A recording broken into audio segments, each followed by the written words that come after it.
Asintahin mo maiginat. Talo na tayo oh.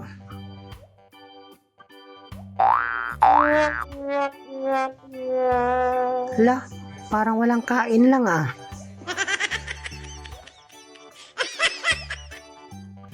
Holen. Oo Mel, di pa ako nag-almusal. Diretso laro kasi agad ako eh. Gutom na nga ako eh. Uwi mo na ako Lon Mel. Kain lang ako. Wag, baka di ka napabalikin ng nanay mo. Gutom na talaga ako eh. Kumain ka na lang muna ng aratilis. You know, may aratilis doon oh, malapit sa balon.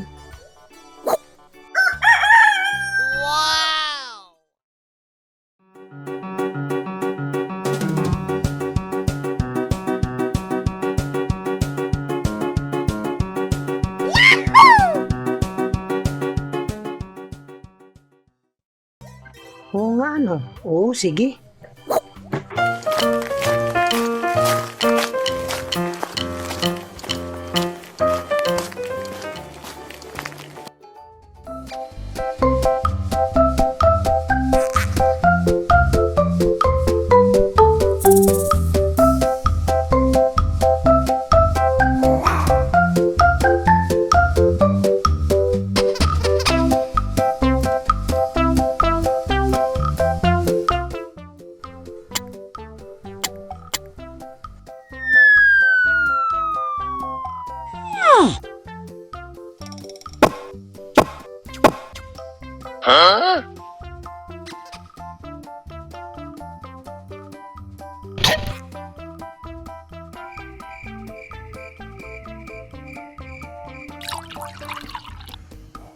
Ha? Hulin? Teka. Hoy bata, anong ginagawa mo dyan? Hehehehehe. Nambubuso ka ano? Ay, hindi po manang. Nangunguha lang po ako ng aratilis. Wala po sa isip ko yung buso-buso na yan. Bata pa po ako, hindi pa mga ako tuli eh. Supot pa po ako eh.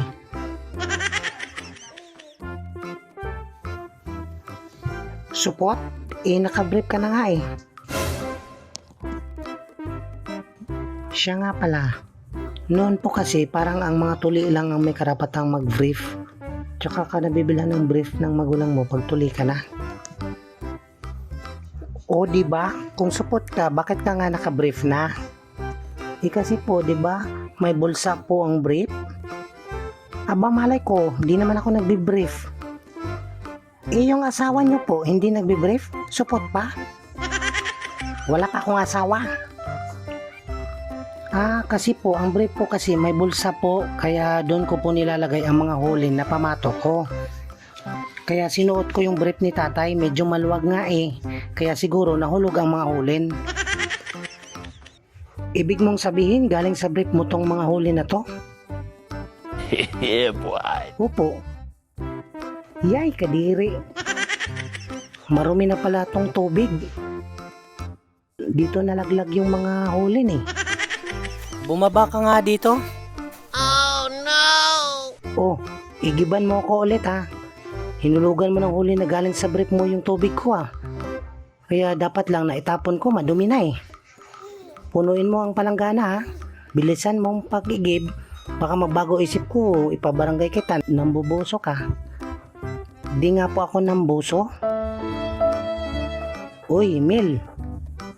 Asan na si Natnat? Tagal naman niya. Ayun oh. Nag-iigib. Di sa bahay nga nila, di yan mautusan ng mag-igib. Pero dito, teka, alam ko na. Baka naniligaw siya kay manang matandang dalaga. Yun oh, kausap niya. Wala, oo nga no. Tindi mo na. Kung hindi ka pala nag-brief ano, nakakita sana ako ng huli ng mga lalaki. Hindi pa kasi ako nakakita nun eh. Kayo po pala ang may balak na mambuso sa akin eh. Oh, Nat, tagal mo ah. Pinag-igib pa kasi ako nung manang eh. Ba't ka pumayag? Di ka nga mautusan sa inyo eh. Kasi bayad ko daw sa aratilis. Kusa lang namang tumubo yun dun ah. Kanya ba yun? Hayaan mo na, nakakaawa kasi. Naawa o na-develop ka na kay Manang? Buti di kanya pinaghilod na. Pinaghilod nga eh. Naku po.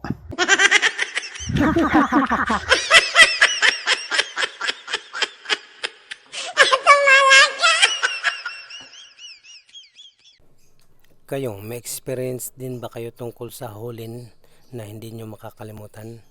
Marami pa po tayong mga karanasan na ikukwento. Kaya subscribe na po kayo.